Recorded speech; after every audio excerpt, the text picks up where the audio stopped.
Hello, and welcome to the Applicant Podcast. I'm Rebecca TRIPP, and on this podcast, we talk about education, immigration, and the law. This is going to be another mini episode, so I'm going to try to keep it under 5 minutes in length. Some of you maybe have or haven't noticed that I haven't launched a new episode in about a month now. And I want to quickly explain why before I jump into this episode.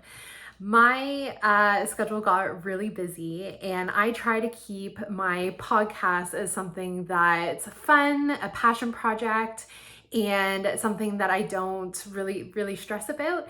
And so I had to kind of prioritize what I was going to be doing in September. And unfortunately, the podcast was just something I had to put on the back burner for a little bit. I knew that September was going to be a busy month, and so I thought I'd switch into doing mini episodes and kind of posting them sporadically. But as you have probably noticed, that didn't really happen. So I'm going to post a couple more mini episodes, and then I think what I'm going to do is get right back into posting my regular one episode every Friday.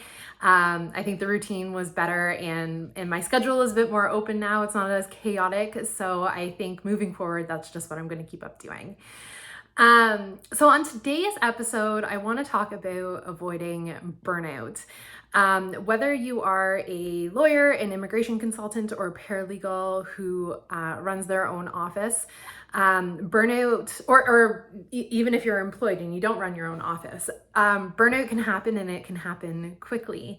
And I know sometimes you'll see people talking about, how to avoid burnout. Well, you gotta delegate. You have to prioritize your personal life over sometimes your professional life on the weekends. Try to separate it from, work hours are work hours, and personal life is personal life. And those are all great tips, but I want to give more practical tips today. And specifically, I want to talk about 3 ways that I've personally avoided burnout. So the first one that I want to talk about is knowing your priorities. And I think if you know your priorities, you can better manage your time and your work and your personal life. I know that my priority is my client files, making sure that everything is done on time, we're not missing any deadlines. And I am aware that that is my priority. So I know that there are certain things with work that just have to sometimes go to the bottom of the list. Posting on social media could be one, passion project like a podcast could be another one. But also knowing sometimes when your priority needs to be not your work, you need to prioritize rest. You need to prioritize protecting your weekends. So in summary, I think if you know your priorities, you can better manage your time and avoid burnout. Because you know what needs to be done and what is okay to just have pushed to maybe the bottom of your list or pushed to next week, because it's not a priority. The next one that I want to talk about is lists. So I'm the kind of person that I need to have a list in order to really get things done. And it also helps me kind of organize my thoughts. When you have a bunch of ideas bouncing around your head or a to-do list bouncing around your head and it's not somewhere else, it can weigh on you mentally. And I find what helps me is, on the weekends or Sunday nights, or, sometimes in the middle of the night, as that can happen. Just making a list, getting it out of my head and onto a piece of paper helps me understand that I'm like, okay, like it's on my to-do list, I will get it done. And it takes some of the stress off of my mind. Another really good thing with lists for me is that if it's not on a list, it just won't get done. It needs to be in my schedule. It needs to be on my to-do list. And if it's not, like, I'm probably just going to forget it. So for me, creating a list, getting things out of my mind and onto a piece of paper is really helpful as well. And I think it helps me avoid burnout. The last one I want to talk about, which is kind of connected to the first two, is executively managing your time. So you are the manager of your time.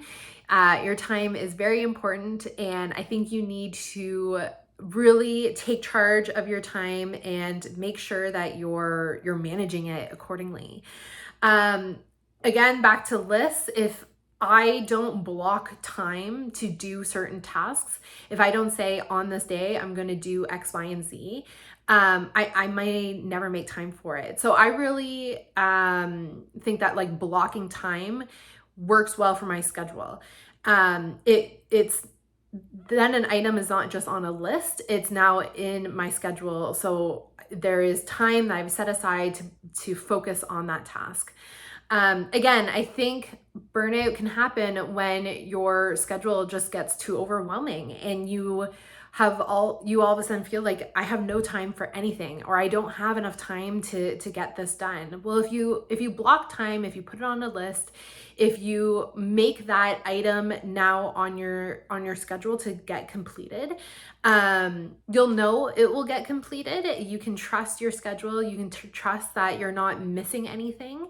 And I think it's just a really good way to actionably control your stress levels, your time, and make sure that you're getting everything that you need to get done.